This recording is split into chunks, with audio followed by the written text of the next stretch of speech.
अरे sorry sorry बापूजी, मुझे लगा आप मुझे यूं ही बुला रहे हैं। मुझे नहीं पता था कि आपकी कुर्सी चिपकी हुई जो कल चिपक गई थी आपसे, आप उसको तोड़ने के लिए छज्जे से कूदने वाले भी थे। बापूजी सॉरी सॉरी, मुझे पता नहीं था। मुझे लगा था कि आप मुझे ऐसे ही बुला रहे हैं। अगर मुझे पता होता ना बापूजी आप मुझे इस काम के लिए बुला रहे हैं तो बापूजी मैं सबसे पहले आ जाता। वो क्या हुआ, कल रात को मैं थोड़ा लेट सोया था, इसलिए मेरी सुबह तक आँख लग गई, इसलिए मैं सुबह जल्दी जग नहीं पाया। उसके लिए वेरी वेरी सॉरी बापूजी। क्या करता, मैं थोड़ी नींद लग गई। दुकान की थकावट के कारण मुझे थोड़ा सा ये काम लेट जगना पड़ा बापूजी। बहुत काम हो जाता है दुकान में बापूजी, इसलिए मैं थोड़ा लेट उठा हूँ। सॉरी सॉरी बापूजी, मुझसे थोड़ी गलती हो गई। पर बापूजी आइंदा से ऐसी गलती कभी नहीं होगी। सॉरी सॉरी बापूजी। चल टप्पू, तू ऊपर से जल्दी से अपनी ओर से भी रस्सी को खींच और मैं अपनी ओर से भी रस्सी को खींचता हूँ तो जल्दी से और आराम से फटाफट से रस्सी निकल आएगी। और बापूजी मैं आपसे फिर से सॉरी बोलता हूँ बापूजी, मुझसे गलती हो गई है। मुझे नहीं पता था कि आप इतनी बुरी मुसीबत में फंसे हुए हो कि आपको इस तरीके से भी मुझे देखना पड़ेगा। अगर मुझे पहले ही पता होता ना कि बापूजी आप उसमें फंसे हुए हैं तो मैं ऐसा कभी नहीं बोलता। सॉरी सॉरी बापूजी, मुझसे थोड़ी गलती हो गई। आपने मुझे बताया ही नहीं कि आप इस रस्सी से इधर आ चुके हैं, वरना मैं आपको सबसे पहले निकालने के लिए आ जाता। सॉरी बापूजी। चलो कोई बात नहीं, अब मैं आपको आ गया हूँ तो अच्छी तरीके से निकाल लूँगा। टप्पू तू आराम से अपनी ओर वाली रस्सी को खींच और मैं अपनी ओर वाली रस्सी को खींचता हूँ तो बापूजी आराम आराम से जो है कि पूरी तरीके से आराम आराम से बापूजी निकल आएंगे। सॉरी बापूजी, मुझे पता है आप मुझसे गुस्सा हो रहे होंगे, पर बापूजी मेरी आँख लग गई इसलिए मैं लेट हो गया था। चल टप्पू जल्दी से खींच और बापूजी को आराम से पूरी तरीके से बाहर निकाल ले भाई। आराम आराम से खींचना, कहीं बापूजी को लगा ना जाए। टप्पू आराम से। अरे पापा, मैं आपसे इसीलिए तो कल इतनी देर से आपको बुला रहा था। पापा इधर आइए, पापा इधर आइए। पर आपने जो है कि मेरी बात तो बिल्कुल सुनी ही नहीं। मैं आपसे कितनी देर से बोल रहा था पापा बाहर आइए। देखिए दादाजी को क्या हुआ है, वो बाहर छज्जे से नीचे लटक रहे हैं। पर आपने मेरी एक बात नहीं सुनी और मैं बुला बुला के आपको थक गया। पर आप तो मेरी बात मानकर एक बार भी अंदर नहीं आए कि चलो टप्पू बुला रहा है तो थोड़ा बाहर देख लेता हूँ। और आपने दोबारा चादर उठाया और आप तो दोबारा फिर से सो गए। आपकी ये सोने वाली बीमारी कब खत्म होगी पापा, मुझे तो यही समझ में नहीं आता है। आप दादाजी बिल्कुल ठीक कहते हैं। पापा को सुबह सुबह उठकर योगा और योगासन करने की ज़रूरत है। अगर पापा ऐसे ही सोते रहेंगे तो इनका शरीर हाथी भाई से भी ज़्यादा बुरा हो जाएगा और पापा फिर आपको दुकान जाने आने में बहुत ज़्यादा दिक्कत होगी। इसलिए मैं भी बोल रहा हूँ आपसे कि आप थोड़ा योगा और कर लिया करो।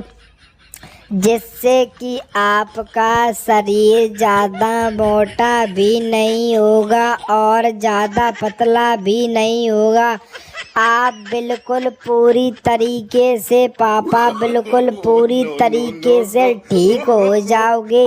अगर आप उतने तेज आ जाते ना तो दादाजी यहाँ इस तरीके से लटके नहीं होते।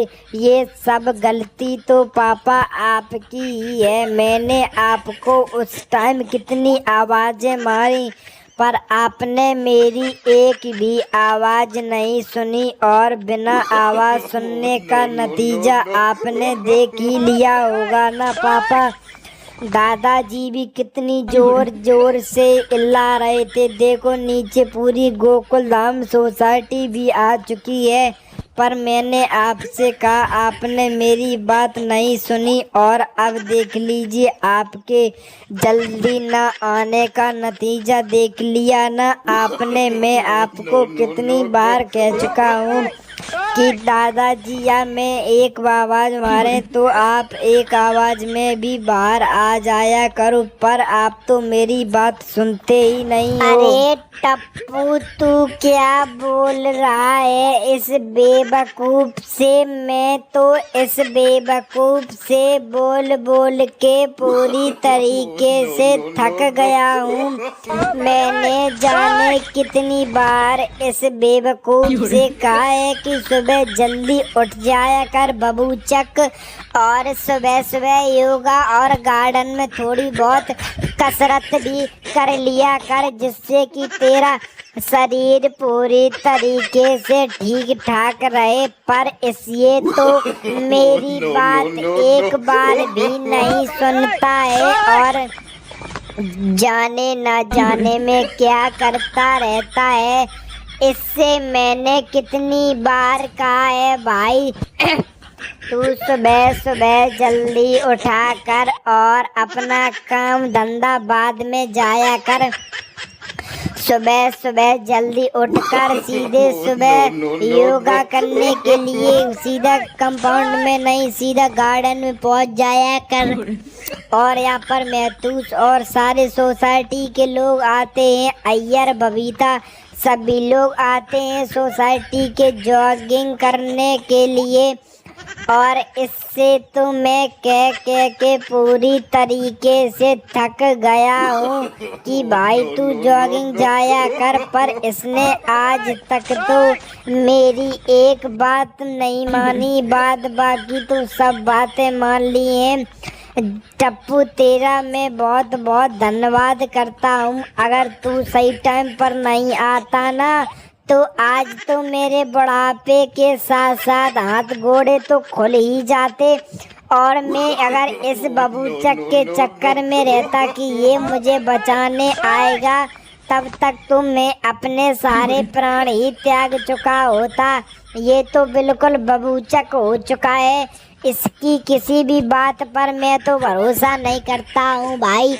ये तो घर से सीधा दुकान और दुकान से सीधा घर, इसके अलावा तो इस बेवकूफ़ पर कोई काम है नहीं। मैंने इससे कितनी बार कहा है भाई तू थोड़ा जॉगिंग वॉगिंग पर जाया कर, वरना कहीं तू हाथी की तरह पूरा मोटा हो जाएगा और फिर तू बोलेगा कि बापूजी मुझे चला नहीं जा रहा है। और वैसे भी तू अभी इतनी घर की जितनी सीढ़ियों चढ़ने में तेरे धुआं निकल जाता है। समझ ले अगर तू जॉगिंग करने नहीं गया कभी तो तू हाथी की तरह मोटा हो जाएगा और लोग तुझे पोपट कौओं की तरह आएंगे और नोच कर खा जाएंगे। फिर तू बोलेगा कि बापूजी सब लोग मेरा मोटे होने का मजाक उड़ाते हैं।